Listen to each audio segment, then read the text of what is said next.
Oi, Natália. Boa tarde. Boa tarde a todos aí que estão nos assistindo. E já começo agradecendo, né, o espaço para compartilhar um pouquinho do serviço da casa e realmente das inovações que a gente tem buscado aqui no processo. É, Posso começar, Natália, então? Pode sim, a gente está te ouvindo, o palco é seu. Ok, então é importante a gente comentar já, né? Começar compartilhando o que que é a Casa de Saúde Menino Jesus de Praga. Hoje a gente, que já é inovadora no próprio serviço que presta.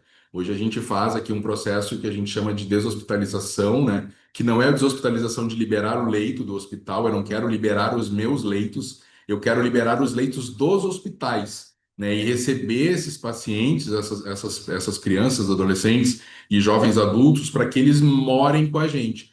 O nosso perfil de atendido são geralmente crianças, né, e adolescentes com deficiências neurológicas graves e em situação de vulnerabilidade social, muitos deles sem famílias, né, ou que sofreram maus tratos, ou que as famílias não têm condições de mantê-los pela complexidade das suas lesões neurológicas e deficiências motoras, né? E doenças neurológicas degenerativas também. Então, quando acontece os hospitais, eu sei que a luta dos hospitais é sempre liberar os leitos, né, o mais rápido possível, e muitas vezes acontece de uma liberação de leito para uma home care, ou a família acolhe, consegue dar os cuidados em casa, mas e se não tem família? E se a família não tem condições de receber por uma complexidade gravíssima, né? Ou a família não tem uma casa com o mínimo necessário para manter uma home care. Então, essa criança vem para nós. E eu sou literalmente hoje o pai de 60 acolhidos, que a gente chama, né? Que são moradores aqui da nossa instituição, e que eu tenho a guarda legal deles, inclusive, né? Os menores eu sou guardião, os maiores eu sou cuidador. Então, isso é um diferencial bastante importante da gente. A casa ela tem uma origem no voluntariado. Ela começou lá nos anos 80, cuidando então dessas crianças aí, na época com encefalopatias e sem vínculos familiares, como eu mencionei, e com apoio, né, de voluntários e sem muito apoio público, né, sem suporte das instituições públicas. Ela chegou a ter 44 acolhidos na casa anterior, que é essa que está aparecendo aqui na foto. Era uma casa de 400 metros quadrados onde onde as crianças eram cuidadas com muito carinho, né, com muito amor, mas os voluntários tinham bastante dificuldade de recursos. Então aqui um pouquinho das imagens, né, de como era dentro e de novo era muito amor e pouco recurso. Então isso era importante que eles conseguissem virar essa página. E por mais difícil que fosse a vida desses voluntários, né, de tentarem manter aquela instituição ali com todas as dificuldades, eles ainda aumentaram o desafio, eles resolveram construir uma nova sede. E conseguiram, tá? Essa nova sede ela levou 11 anos para ser construída, mas hoje a gente está instalado dentro desse espaço aqui, que é uma sede de 4.700 metros quadrados, e foi inaugurada em 2018. Então, a gente está nesse espaço hoje desde 2018 com uma estrutura maravilhosa, tá? Que tem desde oxigênio, ar comprimido, piscina de hidroterapia com água aquecida, ambiente aquecido, farmácia, gerador, painel solar, área de dietas interais. Então, assim, a gente tem hoje uma estrutura de nível hospitalar para fazer o acolhimento de crianças e adolescentes. Por que que eu faço e falo isso? Porque a gente continua sendo um abrigo, uma casa, uma área de assistência social, mas com cuidados de nível hospitalar. Esse é um ponto bem importante da nossa história, porque a gente está aqui entre duas políticas públicas. A gente continua respondendo para a política pública da assistência social, porque eu continuo sendo o acolhimento institucional, mas eu consigo oferecer um nível de atendimento de saúde de alta complexidade para essas crianças, que num abrigo convencional elas não teriam, né? Por isso que eu falo que a nossa aqui é uma instituição realmente inovadora no próprio serviço, porque esse serviço ele não existe no Brasil inteiro. Se a gente não existisse aqui em Porto Alegre, essas crianças estariam ocupando leitos hospitalares para toda a vida delas. Elas não teriam como ter alta desse leito, alta social, né? E então isso é o que a gente consegue oferecer. Só que isso não começou assim no instalar de dedos, teve uma construção muito grande. Como eu falei, a gente veio para cá em 2018 e os voluntários naquela época se deram conta de que poderiam oferecer muito mais do que os cuidados básicos, E aí que começaram a investir em treinamento, em desenvolvimento das equipes, em contratação de pessoas mais especializadas dentro da área da saúde. E a primeira deshospitalização que a gente conseguiu fazer foi em 2021, que foi esse processo de então de receber uma menina que estava internada no Hospital de Clínicas de Porto Alegre desde o nascimento. Ela viveu por 14 anos entre leito e UTI do Hospital de Clínicas de Porto Alegre, 14 anos. E a gente conseguiu aí, demorou 2 anos para esse processo acontecer, mas ela veio para cá em 2021. Foi o primeiro grande, então, movimento da instituição nesse processo de deshospitalizar uma criança e oferecer os cuidados de saúde dentro do serviço de acolhimento. Era uma menina que tinha AME, né, atrofia medular espinhal, um quadro gravíssimo de necessidade de ventilação mecânica e outros cuidados mais graves, né? Infelizmente, ela faleceu em 2024, devido, lógico, à gravidade da condição dela, mas posso dizer que os 3 anos que ela viveu aqui com a gente, né, ela viveu tendo a oportunidade de ir numa praça, né, de ouvir os passarinhos, né, de comemorar os 15 anos dela.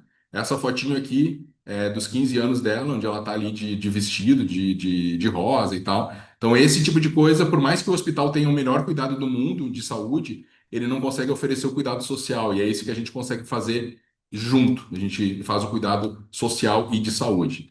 Então, 2021 foi essa primeira internação.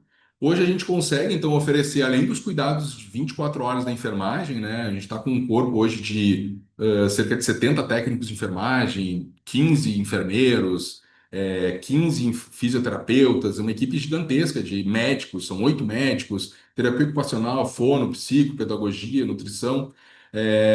A gente tem, então, esse processo que a gente chama de habilitação e reabilitação. Por que que a gente chama de habilitação? Porque essas crianças muitas vezes elas chegam muito debilitadas e eu não consigo nem reabilitar ela antes de habilitar. Então são casos muito graves de cuidados, né, ou de falta de cuidados que a gente tem que tratar a base para depois conseguir fazer uma reabilitação. Lembrando que eles ficam com a gente para sempre, né? Eles não vão voltar para uma outra casa.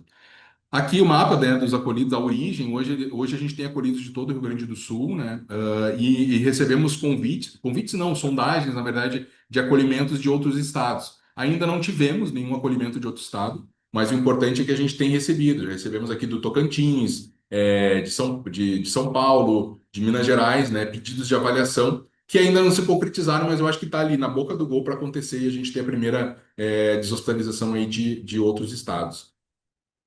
E aí, entrando, né, no ponto assim da apresentação hoje do Hospital do Futuro, por mais que a gente seja uma ONG, né, que a gente seja aqui uma instituição do terceiro setor, que tem crescido muito nos últimos tempos, a gente busca oferecer o que de melhor existe de cuidado para essas crianças e adolescentes e adultos aqui que a gente tem hoje.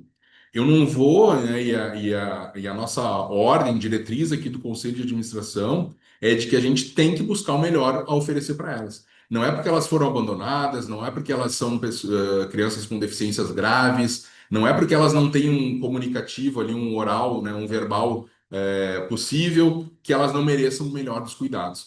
Então a gente está sempre indo atrás do que de melhor existe, tanto em tecnologia, de equipamentos e de profissionais. E aí, falando em inovação de tecnologia, né? A gente, esse ano, agora dia 5 de janeiro, vai fazer o Go Live do Soul, né, o sistema da MV, que aí é, digamos, é a Ferrari dos sistemas hospitalares, eu acho que hoje no Brasil, que imagina, por um tamanho de uma organização, né, do terceiro setor, pequena, que até há pouco tempo atrás, vocês viram as fotos ali que a gente convivia, a gente conseguiu hoje ter um sistema do nível do Soul, é algo bem diferenciado, né? O que nos permite também a implementação de outros sistemas acessórios, que é aí é que entra a Kernet, que está hoje implementando aqui com a gente a solução orquestra, para fazer então a centralização, né, e a captura e o armazenamento de dados dos nossos monitores multiparâmetros, dos nossos ventiladores mecânicos, as bombas de infusão de dietas e futuramente também até de resultados de exames laboratoriais e outras situações. A gente já tem hoje uma central de monitoramento, mas ela é uma central muito simples, digamos assim, que ela exibe de uma forma centralizada, né, como está na foto ali, os nossos monitores multiparâmetros, mas sempre em real time. Eu consigo ter os alertas né, de uma situação de dessaturação de algum acolhido, de uma queda de pressão, mas eu não mantenho esse histórico. Então, eu não consigo saber se quantas dessaturações o acolhido teve nas últimas 24 horas, por exemplo. Eu só consigo saber quando está acontecendo. Com a solução da Kernet, a gente vai conseguir ter esse histórico e conseguir fazer análises mais aprofundadas, né, em relação a esse acolhido. E lembrando que eu posso ter um histórico da vida inteira desse acolhido, né? O que nos gera, inclusive, possibilidades da gente investir em linhas de pesquisa, talvez no futuro, cruzamento de informações, sei lá, um exemplo, né? Um acolhido no dia que ele recebe uma visita de um padrinho afetivo. Após tantas horas, ele começa a ter ou ele tem uma convulsão. Talvez isso esteja atrelado à questão social com a deterioração clínica ali de algum parâmetro, né? Porque a gente sabe, empiricamente, eu sei que isso tem relação, né? Quando tem uma visita, eles ficam muito mobilizados, muito afetados e tem algumas questões hemodinâmicas importantes. Só que hoje eu não consigo relacionar esses dados, porque eu não tenho esse mapeamento, eu não tenho esses indicadores, não tenho esse histórico. Com a solução ali da Kernet, a gente vai conseguir ter isso. Ainda, né, com essa solução, a gente vai integrar junto a um sistema de inteligência artificial que vai fazer essa identificação de deterioração clínica desses pacientes. Então, com essa solução e com esse histórico de dados, essa solução que a gente está desenvolvendo em parceria com a No Harm, que é uma outra, uma startup aí bem importante aqui do Sul, mas que já é do Brasil e do mundo, a gente vai conseguir então fazer análise desses dados e identificar antes das situações acontecerem, né, para dar o melhor atendimento para o acolhido. Então, com a base histórica, né, e com essa análise, a gente vai conseguir saber que talvez nas próximas horas o acolhido venha a ter uma crise convulsiva ou uma desaturação de oxigênio, alguma outra situação. E o mais legal dessa linha com a NoHarm é que hoje a NoHarm ela já tem uma plataforma de farmácia clínica. O negócio da Noharm é muito legal porque eles vendem para o privado, então a cada leito privado que eles vendem, eles oferecem gratuitamente para um leito do SUS.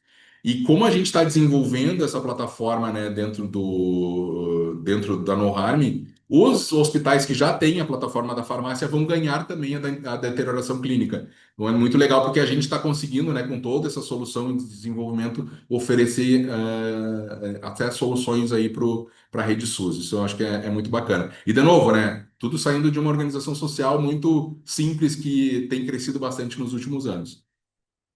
Hoje a gente também é membro aqui em Porto Alegre, né, do BioHub do Tecnopuc, que é o parque tecnológico da PUC do Rio Grande do Sul, junto com outros hospitais, que é o Hospital São Lucas da PUC, o Hospital Ernesto Dornelles, o Hospital Divina Providência e nós. Então são 4 instituições de saúde. E aí eu gosto muito de falar porque a gente está, né, lado a lado dessas grandes instituições de saúde, né, trabalhando em desenvolvimento de tecnologias e inovações dentro da área da saúde.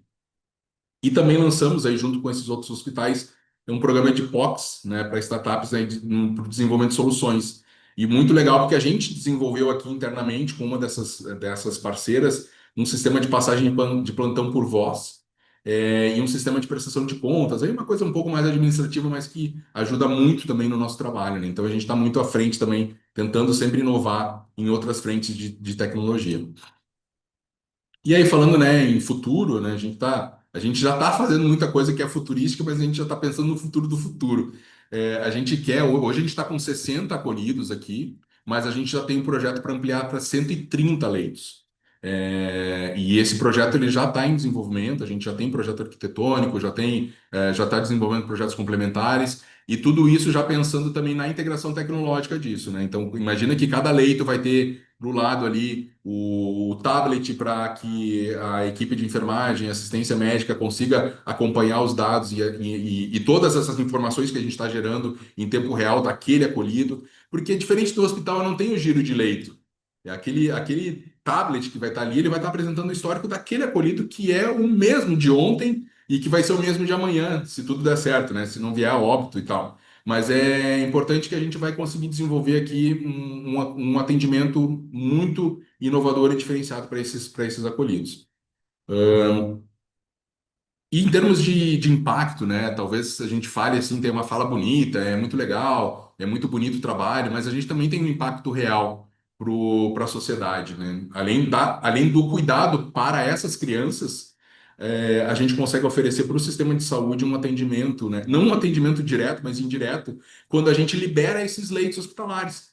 Porque se essas crianças não estivessem aqui, se a Casa de Saúde Menino Jesus de Praga não existisse, elas precisariam estar ocupando leitos hospitalares por toda a vida.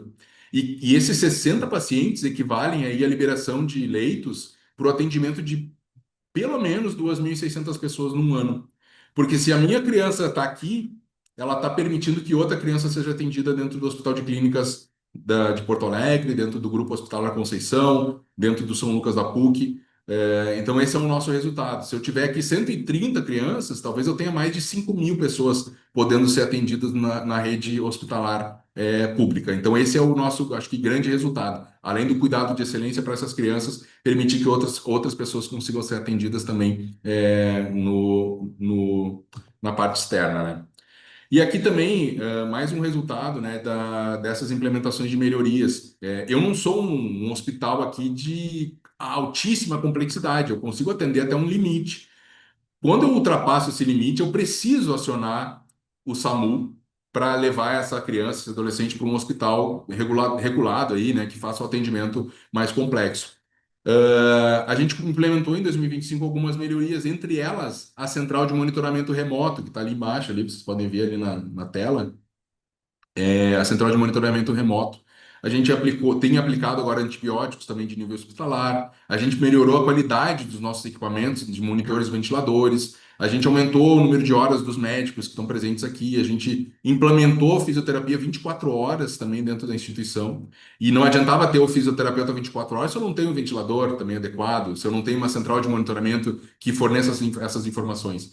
Então, o que a gente tem conseguido, né, e aqui tem um dado muito gritante, que são os dias de internação. Eu não tenho mais mandado os meus acolhidos para internações hospitalares. E no período aqui de janeiro a setembro de 24 foram 680 dias de internação. No mesmo período de 2025 foram 165.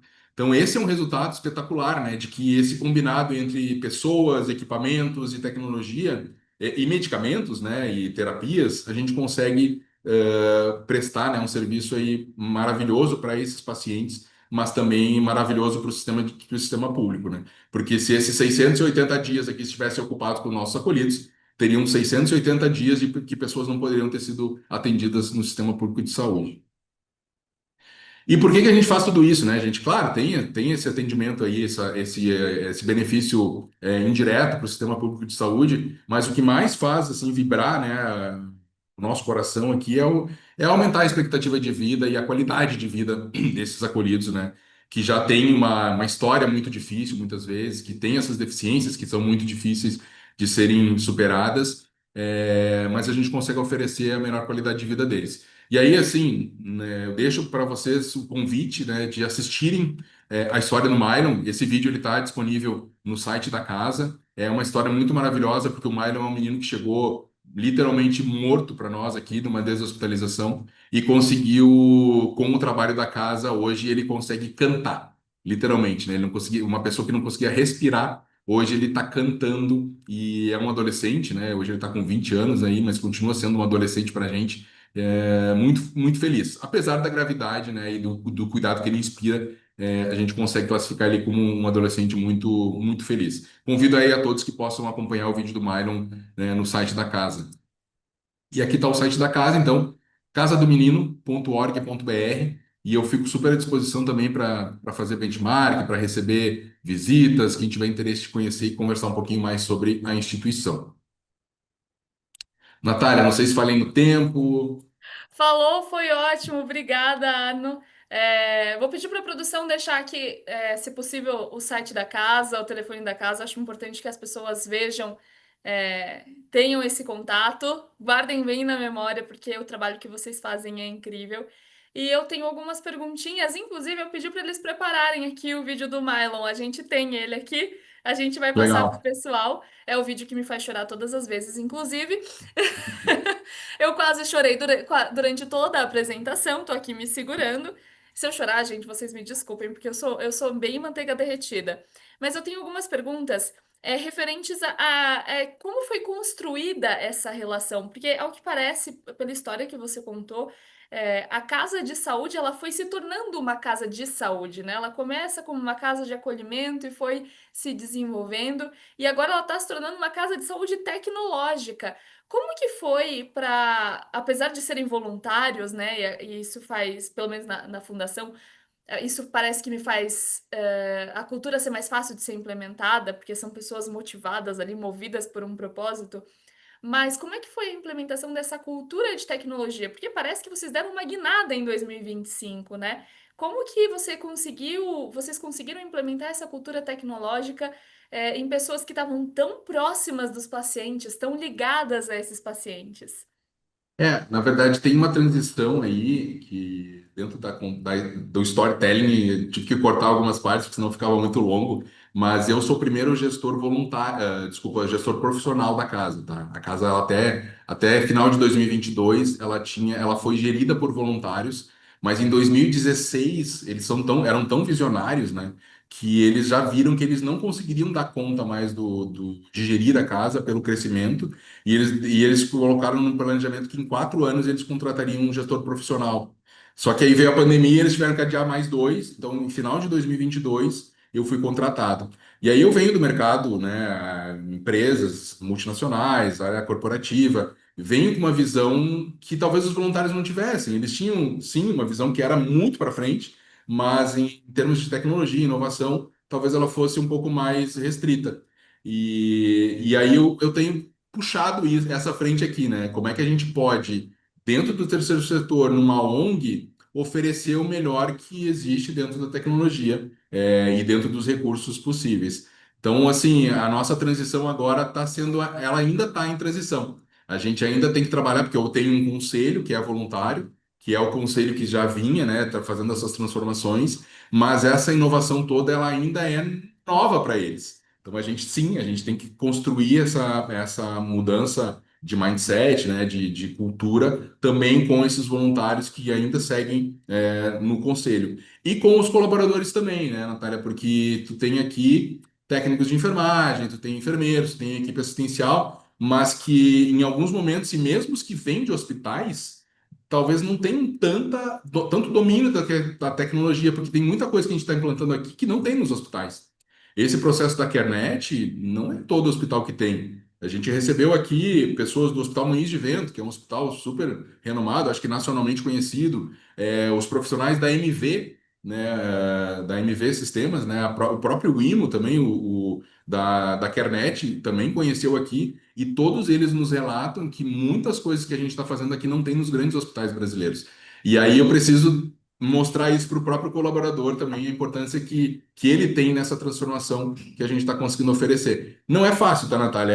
É um trabalho de formiguinha, realmente, de mudança de cultura, e de mostrar que, mesmo sendo uma ONG, mesmo sendo terceiro setor, mesmo cuidando de crianças abandonadas, carentes, invulneráveis, a gente precisa ser profissional e inovador.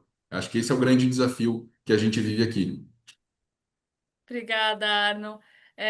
Você trouxe também essa questão de como a tecnologia apoiou a saúde desses pacientes, né? A qualidade de vida desses pacientes. Pacientes não, né? Moradores, né? Eles vivem É. ali, são mais do que pacientes. Pensando nisso, como é que a tecnologia tem apoiado a relação entre os profissionais e esses pacientes? Você vê alguma evolução? Mais tempo para dedicar a esse cuidado? Já deu para colher esses frutos? O que a gente conseguiu identificar, né, só com a implantação da central de monitoramento. Porque assim, eu tinha tecnologia, eu tinha os monitores multiparâmetros lá do lado de cada um dos leitos. Só que imagina numa enfermaria com 20 leitos, tu ter os monitores ali instalados do lado, começa a apitar um monitor desse. Imagina o processo do enfermeiro ou do técnico ter que correr os 20 leitos para saber qual está apitando e qual é o parâmetro que está alarmado, para poder identificar qual profissional ele precisa chamar para fazer aquele atendimento e se deslocar até esse profissional para chamar. Então, imagina numa crise convulsiva, sei lá. Todo esse processo, por mais rápido que ele fosse feito, no mínimo 2 minutos.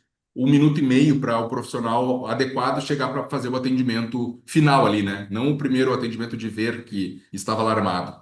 Com isso, hoje a gente consegue então ter a central ali que tem todos os pacientes vistos na mesma tela, e eu tenho essas telas também distribuídas pela instituição. Eu tenho no consultório dos médicos, eu tenho na gerência da enfermagem, eu tenho em cima de cada um dos enfermeiros da alta complexidade, também tem essa tela. Eu tenho no salão dos fisioterapeutas.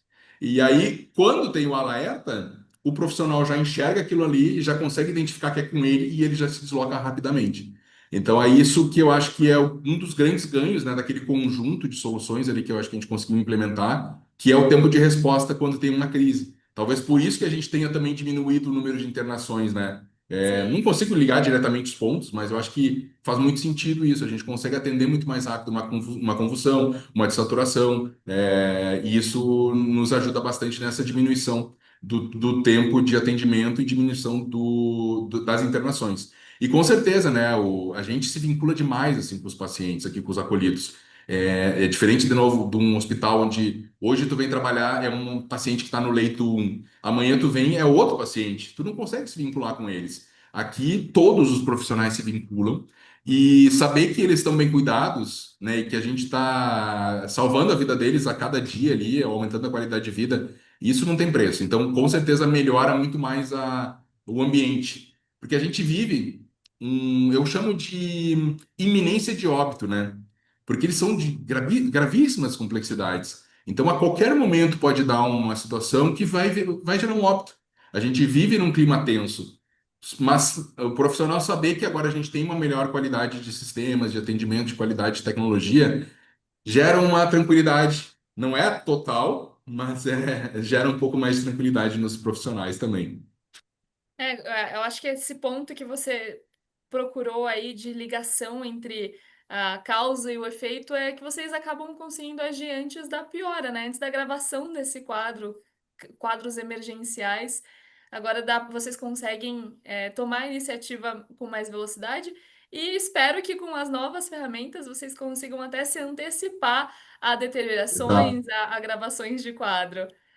É essa que é a ideia, né? Que a gente quer prever o futuro, praticamente.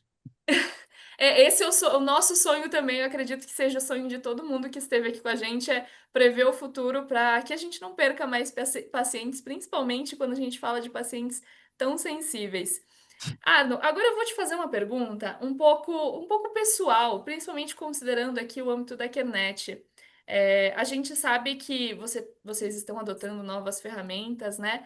E eu queria entender de vocês, quando vocês perceberam que era um momento de adotar uma ferramenta como orquestra? O que fez vocês darem esse passo, que é um passo bastante grande? Como você mesmo disse, muitas grandes instituições não têm metade do que vocês têm, até mesmo sobre as telas, a tela na parte de fisioterapia, distribuídas em todo o hospital, não só num posto de enfermagem, né, elas disponíveis, acessíveis para uma resposta rápida. O que foi esse gatilho que levou vocês a sentirem essa necessidade? Eu vou contar, mas eu sou um contador de histórias também, mas no meu Nós adoramos. nos 2 primeiros meses que eu entrei aqui em setembro de 22, aí fiquei 2 meses vivendo as áreas. Vivendo mesmo, botava o uniforme e ia para as áreas, e ficava lá acompanhando. Não botava a mão na massa, porque não pode, dentro da área técnica, né? Mas acompanhando o trabalho da enfermagem, físio, e passando em algumas madrugadas também acompanhando o trabalho. E a gente sabe, né, gente, a dificuldade que também tem do profissional ali, do atendimento. E aí tinha nesse núcleo da alta complexidade, onde estavam as crianças monitoradas, monitorizadas ali, tem a tal da planilha de sinais vitais, né? Onde o técnico vai lá, afere os sinais e escreve ali numa planilha, uma planilha física mesmo, pega a canetinha e escreve. E aí eu vi que tinha um paciente que estava já anotado, era 11 da noite, já estava anotado os sinais vitais às 6 da manhã. Então, e aí que começou, na verdade, todo o estalo, tá, Natália? Que era assim, caramba, eu tenho um monitor aqui de última geração. Era um monitor muito bom, um monitor esse multiparâmetro, não era um monitor comum. Mas por que que eu não gravo esse dado? Por que que eu ainda tenho que anotar aqui numa planilha à mão? E de novo, não sei se a pessoa escreveu errado, se foi má fé, não tem como saber isso.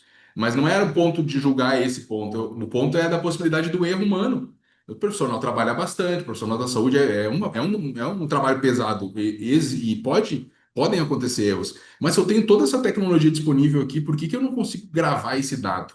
Por que que eu ainda tenho que pegar um lápis, uma caneta e escrever aquilo ali, né? E aí foi mais ou menos dessa linha.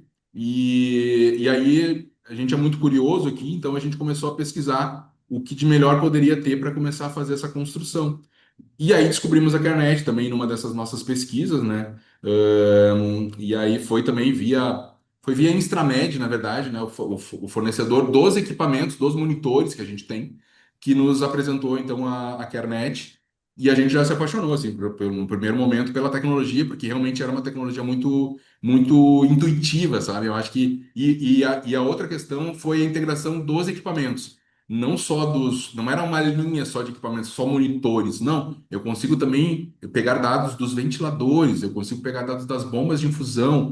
Isso foi que acho que brilhou também o olho, né, em relação a outras soluções. Porque eu não queria só os dados dos monitores, eu quero casar esses dados, eu quero fazer com que eles se complementem e gerem informações. E isso acho que foi o que realmente nos deu o estalo, assim, com relação à Kernet. Lógico, isso eu estou falando aqui de 22, início de 23. A gente está quase em final de 25. Tem uma construção disso, né? Como tu falou, eu tenho que convencer o conselho, eu tenho que começar a tornar a cultura mais próxima disso internamente, eu tenho que convencer doadores, né, para doarem recursos para isso, eu tenho que ir atrás, eu tenho que. Então tem um caminho longo para a gente conseguir, mas sinceramente a minha vontade era que lá em outubro de 22 eu já queria ter esse negócio já pronto, instalado, né? E agora que a gente está conseguindo fazer. Acredito que ali por fevereiro, março, a gente já vai ter todos esses sistemas instalados aqui e a gente já vai começar a colher os frutos. Então, final de 2026, a gente vai poder voltar aqui e mostrar se a gente diminuiu ainda mais aqueles indicadores ali de internação, né?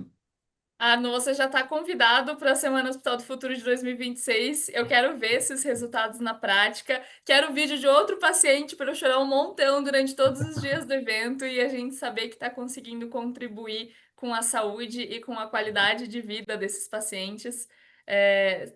Esse propósito e esse desejo de resolver as coisas que você sentiu lá em 22 é o que a gente sente também todos os dias. O motivo de ajudar, de conseguir realmente gerar valor, gerar qualidade de vida. Então, eu acredito que eu me identifico, todo mundo da Kernel, todo mundo da área da saúde, espero que se identifique com essa mensagem.